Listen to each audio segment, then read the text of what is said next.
Pag wala kang time, wala kang effort, wala kang energy, wala kang income.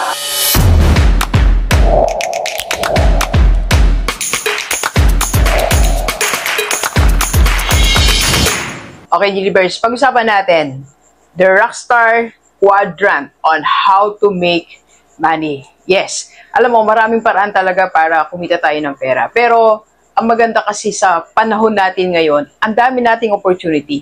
Kaya kailangan mamili tayo, anong way ba o anong paraan ba ang gagawin ko para kumita ako ng pera. So, bago tayo mag-decide, pakita ko muna sa inyo ang 4 na paraan, 4 ways on how to earn money. So, ito po, para mas ma-illustrate ko, dinrawing natin. So, first is, of course, para tayo magkaroon ng pera, you have to work.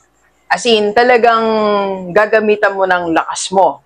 Gagamitan mo ng energy, maraming carbohydrates. Gagamitan mo ng oras.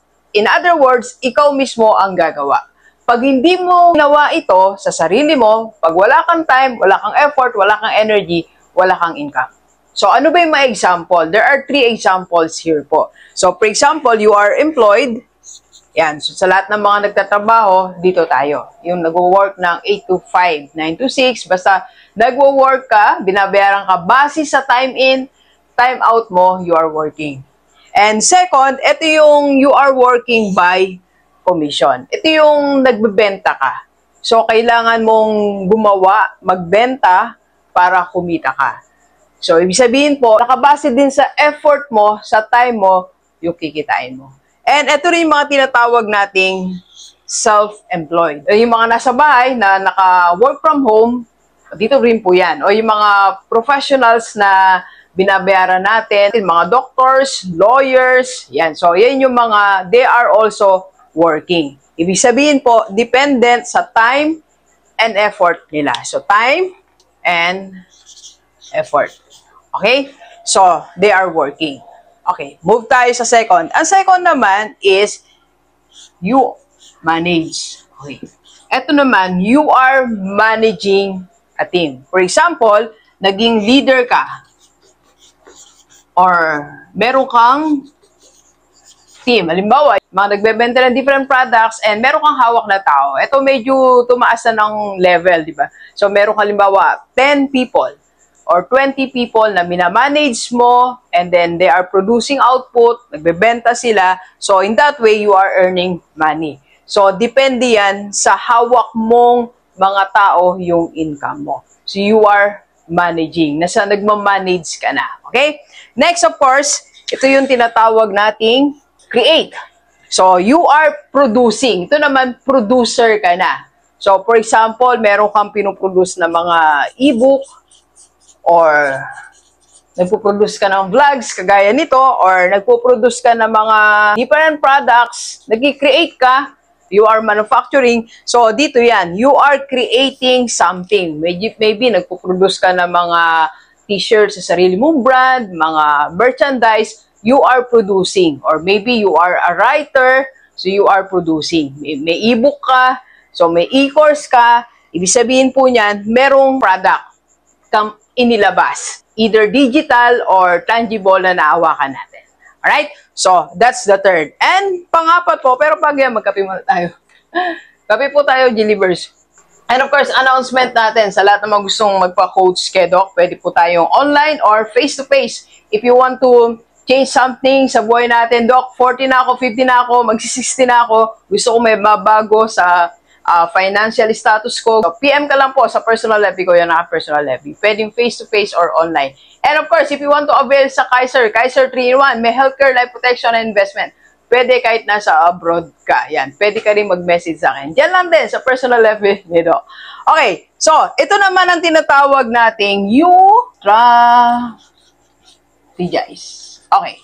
So, ito na yung nag-strategize ka na. Hindi ka lang basta nagtatrabaho, hindi ka lang basta nagmamanage, hindi ka lang basta nag-create. You are thinking, you are doing some strategy. Okay? So, paano ba ang strategy? Ito na, you are managing a business. So, pag may business ka, nag-strategize ka na yan. Yan. So, medyo nag-strategize ka na. Ibig sabihin, namimili ka ng mga activities, nag-iisip ka, nag-analyze, nag-evaluate ka ng market, nagre-research ka. So, yan na yung strategy. So, you are you have your business or you are mentoring people. Meron ka ng coaching session and nag-speak ka na rin. So, as a speaker, okay.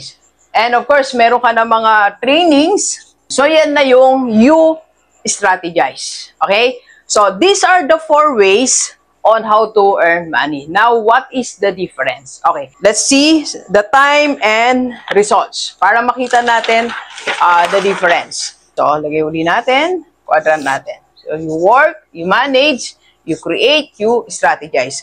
Sa work, maybe mga 8 to 10 hours. Kasi minsan nag-overtime tayo, di ba? So, ang income natin dito, siguro 30 to, depends, no? 50K. So, depende yan. Pero, yan yung mga ano natin. Kumbaga, pag tinignan mo yun ang norms, okay? And when you manage, dito naman sa manage, ito ang time, income. So, time natin dito is, I think, more Kasi, pero lagay na lang natin 10 hours. When you manage people, nag-train ka, nagbabasa ka rin, every now and then, nagmo-monitor ka. Pero yung income natin, yan, medyo malaki na yan. Siguro nag-range yan from 50K to 100K or more. Okay? And when you create, ito, sa create naman, yung time natin dito, hindi masyadong madami. Like ako, siguro ngayon, mga 4 hours kami, 4 hours in a week. Minsan, siyempre, alam mo na, masipag mag-vlog si Doc 2 times a week. So, pag in-spread mo yun ng 1 week, so 8 hours, parang 1 hour a day lang. Pero dagdagan natin kasi nagbabasa pa rin naman tayo, may preparations before the vlog. Or if you want to create an e-course or an e-book, sa iba nga, pag nag-e-course ka, 1 time lang yan, di ba? So, pagbalagay na natin 2 hours a day. Okay? So, yung income, what is the income? Paano naman yung income niya do? Ba, malaki po to. So, depende yan how you market yung digital products and yung video mo ba, marami na nanonood or yung product na pinroduce mo, madami bang buwibili. Okay? So, siguro, minimum yan, 100K. Okay? So, sa lahat ng mga, more yan. Lalo doon sa mga may mga e-course. Alright? So, dito naman sa strategize. So, ilan time? Now, if you have your business, pag nag-start ka talagang mahaba yung time na kailangan mo But when you do coaching, o kung ano may strategize ginagawa mo, you communicate, or you lead, or you speak. So, depende yan, no? Let's say 4 hours a day. Ayan, 4 hours a day. Pero, pwede yan lumiit Kasi minsan may mga business owners na tumatawag na lang sila, 1 hour a day, tapos okay na yung business. Pag matagal na yung business natin. Okay? Then, income natin, ay umaabot po yan ng millions. Now, so let's compare, no? If you work, ito yung output, ito yung time, you manage, when you create, and when you strategize. Okay?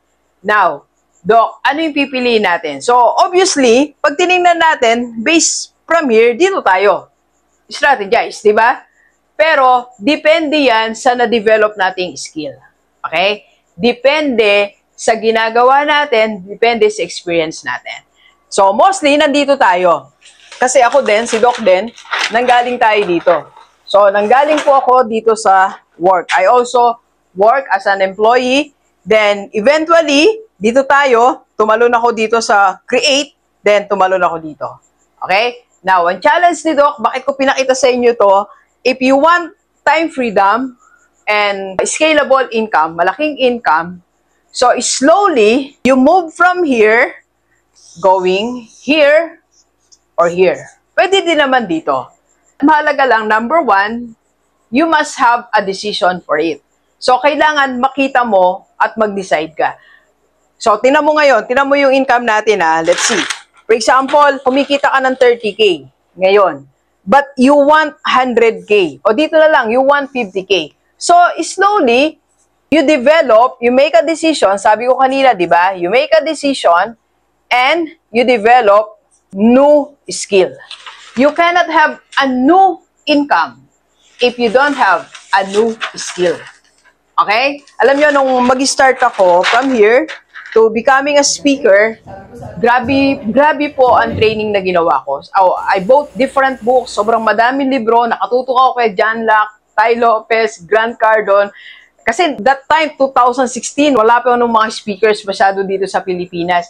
O yes, nandiyan sila Francis Kong, Sir Chin Kitane, mga pinapanood din naman natin yan. So, I study talaga yung mga movement, paano yung galaw pa kanan, paano galaw pa kaliwa, kailan ginagamit 1, 2, marami akong inaral talaga. So, ibig sabihin po, I develop new skill. So, ang conclusion natin ngayon is if you want to increase your income, you have to learn new skill. New skill is the key. Okay, let's go, let's go. Kape po tayo, kape po.